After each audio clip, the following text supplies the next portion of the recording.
তো আজকে চলে এলাম নতুন একটি ভিডিও নিয়ে তোমাদের সাথে শেয়ার করতে। ভিডিওটি শুরু করার আগেই বলি, আমার চ্যানেলে আসার জন্য সবাইকে অনেক ধন্যবাদ। তোমরা ভিডিওটি ক্লিপ না করে শেষ পর্যন্ত দেখতে থাকো। তো আমাদের গ্রামের পাশেই বেশপুর বলে একটি জায়গা, ওখানে একটি রাধাকৃষ্ণের মন্দির আছে। তো আজকে বিকালে আমরা সেখানেই ঘুরতে এসেছি সবাই ফ্যামিলি মিলে। তো চলো তোমাদের সাথে ভিডিওটি শেয়ার করা যাক। তো আমাদের বাড়ির কাছে এত সুন্দর এই মন্দিরটাতে আগে কখনো আসা হয়নি। আর এই দেখো মন্দিরের ভিউটা জাস্ট ওয়াও। আর এই দেখো চারিদিকে কত গাছপালা, আর এই গাছপালার জন্যই বেশি সুন্দর লাগছে।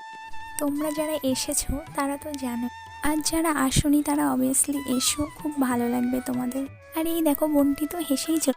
আর মন্দিরের ভিতরে ফোন অ্যালাউ ছিল না, এই জন্য তোমাদের মন্দিরের ভিতরটা দেখাতে পারলাম না।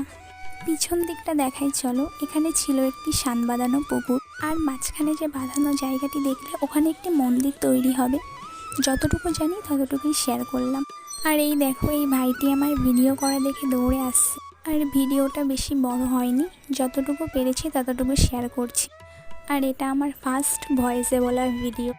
পাশে এটি ছিল রথ রাখার একটি জায়গা, এখানে ছিল একটি মনসা মন্দির। আর এই দেখো সবাই ফটো তুলছে, মানে এত সুন্দর জায়গা গাইস, ফটো না তুলে থাকা যায়? তোমরাই বলো। আর এই দেখো সামনে শিব মন্দির, সাইডে ছিল নানান দেবদেবীর মন্দির ও অনেক দেবদেবীর মূর্তিও। আর এই যে লুকিয়ে লুকিয়ে একটু ভিডিও করছিলাম, জানি না দেখেছিল কি। আর ভিডিওর শেষে আমি মন্দিরগুলো ছবি দিয়ে দেব।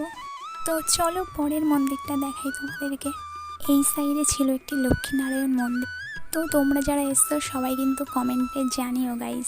আর এই দেখো মন্দিরের সামনে কত ফুল গাছ, মানে এত সুন্দর লাগছিল দেখতে। আর মন্দিরের পিছনেও দেখো কত ফুল গাছ, এই যে।